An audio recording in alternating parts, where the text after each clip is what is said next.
Everyone, welcome to SV educational academy. आज हम सीखने वाले हैं फिजिक्स का एक बहुत ही इंपॉर्टेंट कॉन्सेप्ट हम सीखने वाले हैं। इसके बेसिस में नीट में क्वेश्चंस इस साल भी आया था और पहले भी आ चुका है। सो आज हम सीखने वाले हैं acceleration of a body down an inclined plane. ठीक है, और ये जो इंक्लाइंड प्लेन होगा ये स्मूथ भी होगा और रफ भी होगा। ये दो अलग अलग केसेस होंगे, दोनों केसेस को हम एनालाइज करते हैं। सबसे पहले एनालाइज करेंगे, उसके बाद इस साल जो नीट में जो क्वेश्चन आया है उसको आज अभी जो मैं कॉन्सेप्ट एक्सप्लेन करूंगा उसके बेसिस में हम सॉल्व भी करेंगे। तो चलिए स्टार्ट करते हैं। So acceleration down an inclined plane. सबसे पहले मैं बात करता हूं, अगर प्लेन समझ लीजिए स्मूथ है, उस केस में क्या होगा। सो सपोज कीजिए कि एक इंक्लाइंड प्लेन है जिसका इंक्लिनेशन है, एंगल ऑफ इंक्लिनेशन ये 90 डिग्री होगा, एंगल ऑफ इंक्लिनेशन है थीटा। और सपोज करिए एक बॉडी को हमने रिलीज किया मतलब उसकी इनिशियल वेलोसिटी हम क्या ले लेंगे, 0, और बॉडी नीचे की तरफ क्या कर रही है, स्लाइड कर रही है। क्या कर रही है, स्लाइड कर रही है। तो अगर मैं किसी पॉइंट पर मान लो कि बॉडी यहां पर है, तो उसका एक्सेलरेशन नीचे की तरफ कितना होगा, एक्सेलरेशन नीचे की तरफ कितना होगा, तो वही हम फाइंड करेंगे। लेकिन सबसे पहले ये कौन सा केस हम ले रहे हैं, स्मूथ इंक्लाइंड प्लेन का। सबसे पहले हम कौन सा केस ले रहे हैं, स्मूथ इंक्लाइंड प्लेन का। ओके, तो अभी हम ये मान के चलेंगे कि ये जो प्लेन है इसका जो सरफेस है ये रफ नहीं है, it is smooth, it is smooth. मान लीजिए बॉडी जो स्लाइड कर रही है नीचे की तरफ उसका मास है m। सो इसका जो वेट लगेगा वो डाउनवर्ड्स लगेगा विच इज mg। अगर मैं यहां एक एक्सिस बनाऊं और ये दूसरा एक्सिस लूं, suppose this is x axis and this is y axis, तो दोनों के बीच का एंगल कितना हो जाएगा, 90 डिग्री। मींस ये और ये ओवरऑल कितना एंगल होगा, 90। तो अगर ये थीटा होगा तो ये कितना हो जाएगा एंगल, 90 माइनस थीटा, और ये पूरा 90 है, ये 90 माइनस थीटा होगा, तो ये वाला जो एंगल होगा ये कितना हो जाएगा बेटा, थीटा हो जाएगा। अब हमको इस mg के दो कंपोनेंट मिलेंगे। एक मिलेगा वो कंपोनेंट जो इस इंक्लाइंड प्लेन के परपेंडिकुलर है, विच इज mg। अब देखो थीटा को प्रेस कर रहे हैं तो ये हो जाएगा mg cos थीटा, और एक कंपोनेंट हमको mg का मिलेगा डाउन द इंक्लाइंड प्लेन। ठीक है, तो डाउन द इंक्लाइंड प्लेन जो कंपोनेंट होगा वो हो जाएगा mg sin थीटा। ठीक है, अब कौन सी फोर्स रिस्पॉन्सिबल है इसको नीचे ले जाने के लिए, एक ही फोर्स दिख रही है, कौन सी, mg sin थीटा। तो ये क्योंकि नीचे की तरफ एक्सेलरेट कर रहा है और नीचे की तरफ एक फोर्स दिख रही है mg sin थीटा, क्योंकि सरफेस स्मूथ है इसलिए अपवर्ड डायरेक्शन में कोई फ्रिक्शन फोर्स नहीं है। सो this is the only force which is responsible for objects acceleration. अच्छा, इस mg cos थीटा का क्या हुआ, so it is balanced by the normal reaction provided by this surface. ठीक है, तो mg cos थीटा तो बैलेंस हो जा रहा है, तो कौन सी अनबैलेंस फोर्स बच गई, mg sin थीटा। तो बॉडी इसी फोर्स के कारण कहां जाएगी, नीचे की तरफ एक्सेलरेट करेगी। अब हमने न्यूटन सेकंड लॉ पढ़ा है that net force acting on the body is equal to mass of the body into its acceleration. So acceleration of the body will be equal to net force acting on the body upon its mass. चलिए, net force कितनी लग रही है body पे, mg sin theta upon mass is m। बोलोगे आप sir ये mg cos theta भी तो लग रही, but it is cancelled by normal reaction. तो नेट फोर्स में ये दोनों का डायरेक्शन अपोजिट है, तो ये दोनों फोर्सेस एक दूसरे को क्या कर देगी, कैंसल। तो फिर नेट फोर्स जो बची वो सिर्फ mg sin थीटा, उसका डायरेक्शन कहां होगा, डाउनवर्ड्स।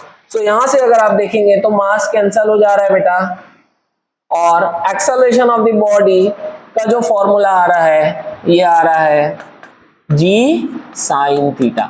बट हमको ये ध्यान रखना है ये जो फॉर्मूला आया है एक्सेलरेशन का, it is for smooth inclined plane, it is for smooth inclined plane.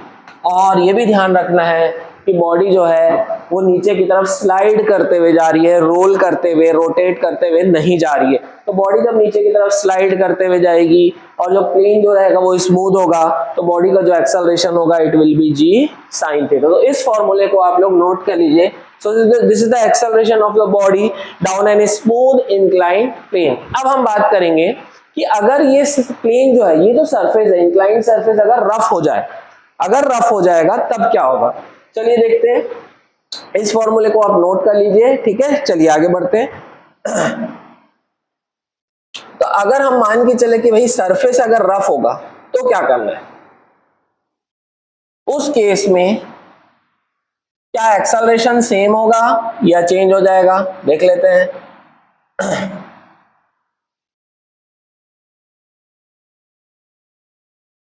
अब हम बात करेंगे रफ इंक्लाइन प्लेन की। Acceleration down rough incline plane, rough incline plane.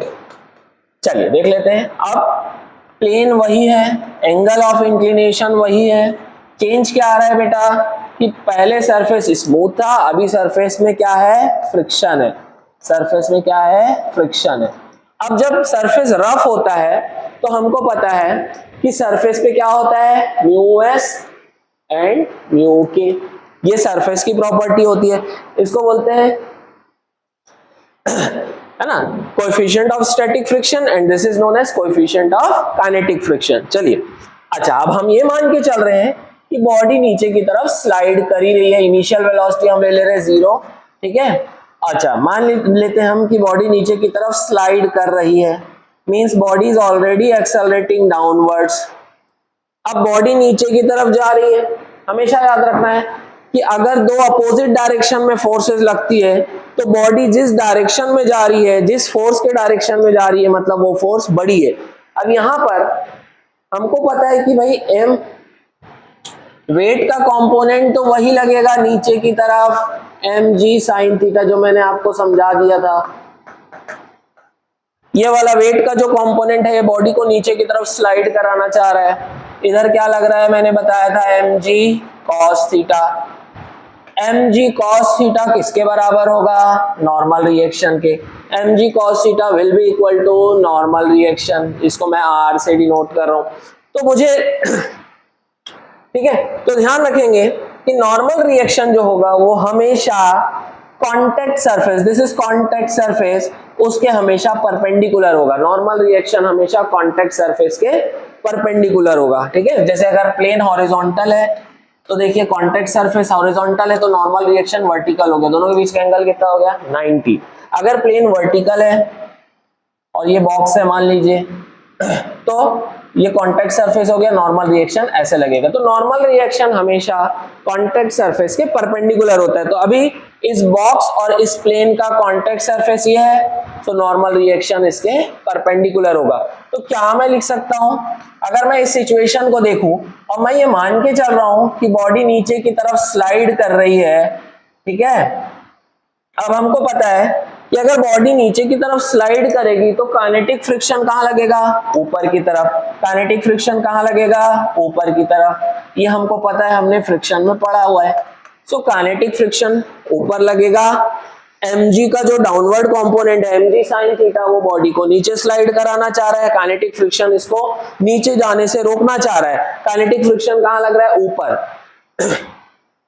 mg cos theta और r ये दोनों एक दूसरे को क्या कर रहे हैं, बैलेंस कर रहे हैं, क्योंकि बॉडी इस डायरेक्शन में तो एक्सेलरेट नहीं कर रही है ना, बॉडी नीचे की तरफ एक्सेलरेट कर रही है। इसका मतलब अनबैलेंस्ड फोर्सेस जो है वो इस एक्सिस में, इस फोर्सेस की, इस एक्सिस की फोर्सेस एक दूसरे को क्या कर रही हैं, बैलेंस कर चुके हैं। सो mg sin थीटा बड़ा होगा as compare to kinetic friction. क्यों बड़ा होगा, क्योंकि mg sin थीटा की चल रही है, mg sin थीटा चाह रहा है कि ये बॉक्स नीचे जाए, काइनेटिक फ्रिक्शन इसको रोक नहीं पा रहा है, ठीक है। तो अगर मैं नेट फोर्स की बात करूं, अच्छा हमको पता है कि भाई काइनेटिक फ्रिक्शन का फॉर्मूला क्या होता है, म्यू के इंटू नॉर्मल रिएक्शन, म्यू के इंटू नॉर्मल रिएक्शन। अब इस केस में नॉर्मल रिएक्शन किसके बराबर दिख रहा है बेटा, normal reaction mg cos theta के बराबर दिख रहा है। तो क्या मैं लिख सकता हूं, kinetic friction is mu k mg cos theta. तो ये जो काइनेटिक फ्रिक्शन फोर्स जो लग रही है उसकी वैल्यू कितनी है, mu k mg cos theta, ठीक है। Downward force is mg sin theta, kinetic friction is mu k mg cos theta. फिर से Newton second law, acceleration of the body is equal to net force acting on the body upon total mass of the body.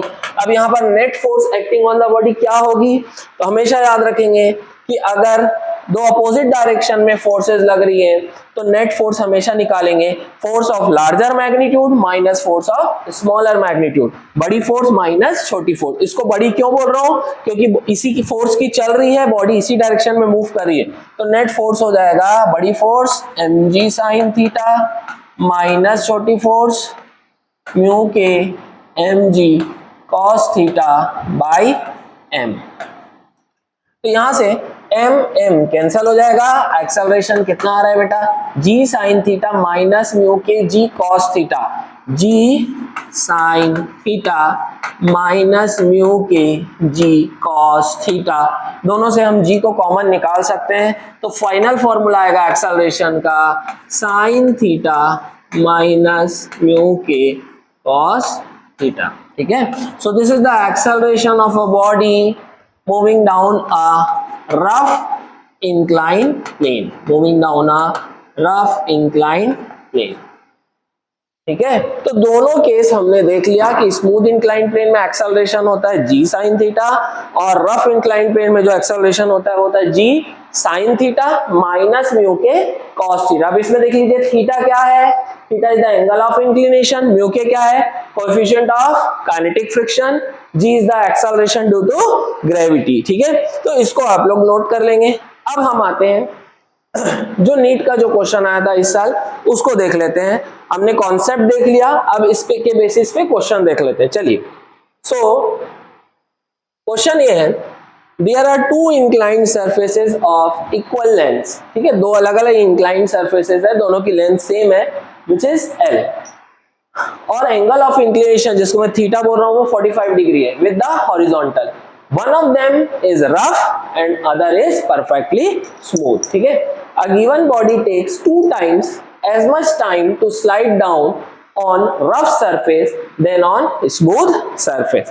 अब देखो, हमको एक चीज तो ध्यान रखना है कि भाई एक्सेलरेशन जो होता है down a rough inclined plane is g sin theta minus mu k cos theta, and acceleration down a smooth inclined plane is g sin theta।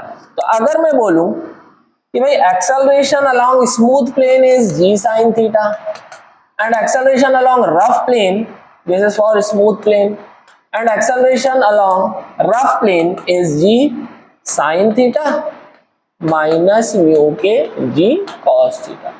अब g sin थीटा में से कुछ माइनस हो रहा है, मतलब जो रफ इंक्लाइंड प्लेन का एक्सेलरेशन है वो कम होगा as compare to smooth inclined plane. होना भी चाहिए, क्यों, क्योंकि डाउनवर्ड फोर्स को एक फोर्स अपोज कर रही है जिसके कारण नेट फोर्स कम हो जा रही है और एक्सेलरेशन कम हो जा रहा है। एक्सेलरेशन कम होगा इसका मतलब है कि बॉडी जो है इस केस में एक्सेलरेशन कम हो रहा है, इसका मतलब इस केस में बॉडी स्लो मूव कर रही है, और इस केस में जो वेलोसिटी की जो इंक्रीमेंट है, इस केस में जो rate of change of velocity ज्यादा होगी और इस केस में rate of change of velocity कम होगी। मतलब इसमें बॉडी जो है जल्दी ट्रेवल करेगी कोई भी डिस्टेंस को, और सॉरी इसमें स्मूथ प्लेन में कोई भी बॉडी जो है कम टाइम में ट्रेवल करेगी क्योंकि यहाँ एक्सेलरेशन ज्यादा है, और सेम डिस्टेंस को अगर रफ प्लेन होगा तो बॉडी ज्यादा टाइम लेगी ट्रेवल करने में। क्यों, क्योंकि एक्सेलरेशन कम है। फिर से स्मूथ प्लेन में एक्सेलरेशन ज्यादा है तो कोई भी डिस्टेंस को कवर करने में कम टाइम लगेगा, यहाँ एक्सेलरेशन कम है तो कोई भी डिस्टेंस को ट्रेवल करने में ज्यादा टाइम लगेगा। ठीक है, इसको ध्यान रखेंगे। अब क्वेश्चन में क्या बोल रहा है कि body takes 2 times as much time to slide down on a rough surface than on the smooth surface। तो बॉडी जितना टाइम स्मूथ सरफेस में ले रही है ट्रेवल करने में, उससे डबल टाइम ले रही है किसमें ट्रेवल करने में, रफ सरफेस में। तो ये चीज क्लियर हो गई कि रफ सरफेस में ज्यादा टाइम लगेगा। The coefficient of kinetic friction between the objects and the rough surface is close to.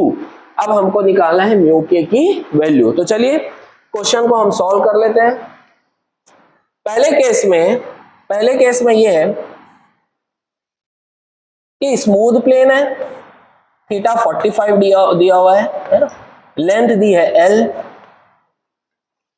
और हम मान के चल रहे हैं पहले केस में कि सरफेस है स्मूथ। तो बॉडी की इनिशियल वेलोसिटी में मान रहा हूं 0, बॉडी नीचे आ रही है, नीचे जाते जाते जाते पूरा इस प्लेन को ट्रेवल करने में अगर बॉडी ऊपर से नीचे आने में टाइम ले रही है t, बॉडी कितना टाइम ले रही है t स्मूथ प्लेन में, तो रफ प्लेन में कितना टाइम लगी, बाकी सारी चीजें सेम है बेटा, बस इसमें सरफेस स्मूथ है और इसमें रफ है। इसमें थीटा 45 डिग्री है, ठीक है, सरफेस की लेंथ भी वही है एल, सरफेस की लेंथ भी वही है, वही बॉडी है, उसको गिराया जा रहा है, इनिशियल वेलोसिटी 0 लेंगे, बॉडी सेम डिस्टेंस ट्रेवल कर रही है। अब क्योंकि रफ सरफेस है, यहाँ एक्सेलरेशन थोड़ा कम है तो यहाँ टाइम ज्यादा लगेगा। तो अगर यहाँ टाइम t लग रहा है और यहाँ का टाइम मैं t डैश ले लेता हूं, तो according to question t dash is 2 times of t, क्योंकि इसमें स्मूथ सरफेस में ट्रेवल करने में जितना टाइम लग रहा है उससे डबल टाइम किसमें लग रहा है, रफ सरफेस में ट्रेवल करने में। तो अगर स्मूथ सरफेस का मैं टाइम t ले रहा हूं ट्रेवल करने में, मतलब टॉप से बॉटम में आने में, स्लाइड करने में पूरा, इसका टाइम अगर मैं t ले रहा हूं तो इसमें डबल टाइम लग रहा है क्वेश्चन के अकॉर्डिंग। हमको निकालना है ये जो रफ सरफेस है इसके कोएफिशिएंट ऑफ काइनेटिक फ्रिक्शन की वैल्यू, म्यू के की वैल्यू। चलिए अगर मैं यहां के लिए लिखूं तो स्मूथ सरफेस के लिए एक्सेलरेशन हो जाएगा g sin theta, theta is 45, ठीक है, और यहां से यहां आने में कितना टाइम, कितना डिस्टेंस ट्रेवल हो रहा है l, एक्सेलरेशन a है and this acceleration is constant, g is constant, sin 45 is constant, तो एक्सेलरेशन इज कांस्टेंट। जब एक्सेलरेशन कांस्टेंट होता है तो हम इक्वेशन ऑफ मोशन अप्लाई कर सकते हैं। तो यहां पर डिस्प्लेसमेंट और टाइम को रिलेट करते हुए कौन सा इक्वेशन है, second equation of motion, which is s is equal to ut plus half at square. So s is displacement, यहाँ डिस्प्लेसमेंट कितना होगा, जितनी इस इंक्लाइंड प्लेन की लेंथ है l is equal to ut, initial velocity के बारे में कुछ नहीं दिया, हम क्या ले लेंगे, 0 ले लेंगे। So ut वाला पार्ट 0 हो गया, बचा क्या, हाफ at स्क्वायर, a की जगह क्या लिखेंगे, g sin 45 इंटू कितना टाइम लग रहा है, t स्क्वायर, ठीक है। ut वाला पार्ट 0 क्या हो गया, s is equal to ut plus half at square, क्योंकि इनिशियल वेलोसिटी क्या ले रहे हैं, 0 ले रहे हैं। सो यहां से l हो जा रहा है g/2, sin 45 हो जाएगा 1/√2, sin 45 is 1/√2 into t square.